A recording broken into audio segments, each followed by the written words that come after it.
Welcome in everybody to the 11th video in my 12-part rookie profile series, and we're sticking with the running back position here. We're going to be talking about my rookie RB6, my 111 in one quarterback leagues and 2.03 in superflex leagues, and that's Tulane running back Tyjae Spears. Taking a look at Spears' college career, he began at Tulane in 2019 and was essentially the RB6 on the team as a freshman. Like, I'm not kidding. They ran through like 7 running backs that year that all had between 20 to 70 rush attempts, with Spears himself seeing 32 carries for 192 yards and a touchdown, and also added 133 yards and a score on 5 receptions too. But unfortunately in 2020, Spears tore his ACL and meniscus early in the season, which I think is a contributing factor for why he doesn't have better early production as a sophomore and really as a junior too, because in 2021, Tulane's RB1 graduated, the RB3 transferred, and Spears vaulted the RB2 to finally become the lead back, but he was still working his way back from the ACL injury. Actually didn't get more than 6 carries in a game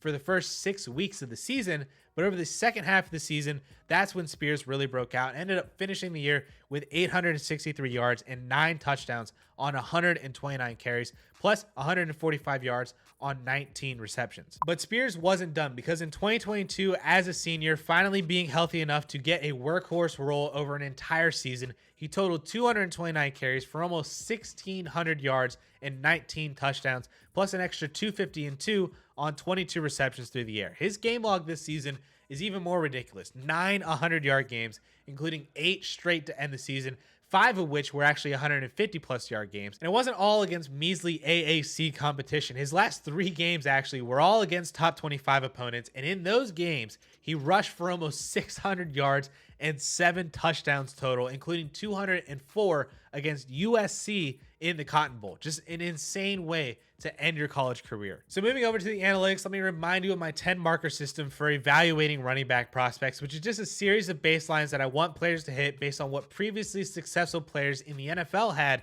coming out of college. And for reference, Bijan Robinson is going to hit on all 10 of these. Gibbs will be at 6 out of 10. My RB3, Sean Tucker, will be at 8 out of 10, hopefully after the NFL draft. Zach Charbonnet will be at 7 out of 10, hopefully, and Kendre Miller at 6 out of 10 after the NFL draft as well. Before continuing though, I wanted to mention that if you like this content and want to support what we're doing on this channel, please consider joining our YouTube memberships, where you will gain access to additional videos every single month, including a bank of 7 videos that you can watch already. Plus, we will be starting exclusive live streams when we have enough members, and I just posted a link to a Google Sheet that houses all of the data that I'm looking at for my marker system, everything that you want for running backs and wide receivers. It's all in that Google Sheet. So if you want access to all of that, check out the link in the description down below. Join the bonus content tier, and thank you guys for checking it out. So looking at Tyjae Spears specifically, he is currently sitting at 6 out of 10 markers, right there with Zach Charbonnet and Devon A-Chain before the NFL draft. And if he is drafted in the second round, we'll go to 7 out of 10 markers, and that's where he's going to be. We're not missing any data at all from him at all. The 3 markers he doesn't hit on are early production, receptions, which he was close to in 2022, just didn't quite get there, and then BMI. He's just under 29. I'm looking for 30 or above, but that's it. Everything else is really strong. He has 4.47 speed, which puts him above a 100 speed score. His burst score is actually 3rd highest among players who have tested so far in this class, and his 6.8 yards per carry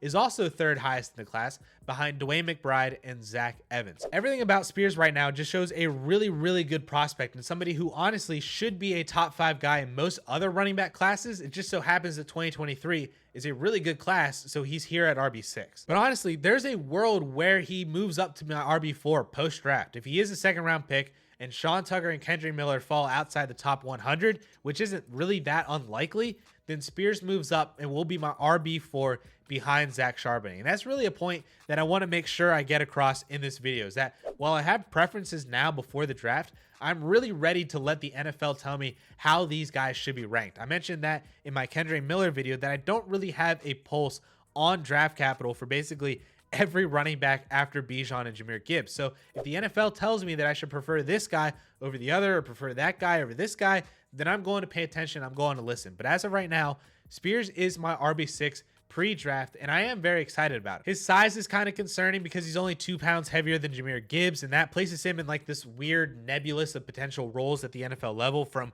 RB1 for a couple of years for an NFL team to change of pace like RB1B to just straight handcuff. Like, he could be Clinton Portis, especially if he bulks up a little bit in an NFL weight room, or he could be Ahmad Bradshaw, who took a couple years to get there, but had 4 straight seasons of 180 plus touches, splitting time with Brandon Jacobs. Or he could be Elijah Mitchell, who got a role based on injuries, was really good in that role, but then got relegated back to being a handcuff when his team decided that they just needed to upgrade that position. I think all these outcomes exist for Spears, which means that his draft capital and landing spot are going to be extremely important, especially early on. But by now, you guys know all the premier landing spots for running backs: Miami, Philly, Atlanta, some other teams that trade or cut their veteran if they do end up doing that. But for Spears, I'm looking at a couple different teams specifically for him. The first one I think is Houston. That would work really, really well as a change of pace back with Dameon Pierce, kind of like what I mentioned with Ahmad Bradshaw and Brandon Jacobs. It's probably not really ideal for either guy for fantasy. They're probably going to kind of cannibalize each other, but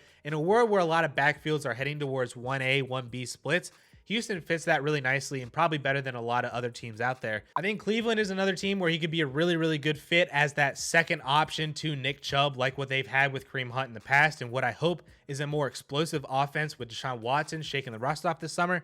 And then you have Tampa Bay and New Orleans as teams where I think that he would be more of the 1A, getting the majority of the carries, and they can leave Rachaad White or Alvin Kamara as their team's primary pass catcher. And outside of one of the more premier landing spots like in Atlanta or Miami, I think these two teams, Tampa Bay and New Orleans, are probably the best place for Tyjae Spears from a total volume standpoint, where it's probably highly probable that he is a 200 plus touchback from day one out the gate. And if you go somewhere else with an already established workhorse like a Seattle or Jacksonville, either New York team, or he falls even to day 3, then he's going to fall down my rankings into a late second or an early third round rookie pick. But I'm probably still going to be targeting him there as that Elijah Mitchell style handcuff, and then just kind of hope something breaks his way in the offseason, or a starter gets injured, or any kind of thing that could help elevate his role on the team to being an Elijah Mitchell style kind of breakout in his rookie year. But if you found this video first and you missed my profile on my 110 and RB5 in this class, Kendre Miller, and why I think that he's very underrated in this class as a whole,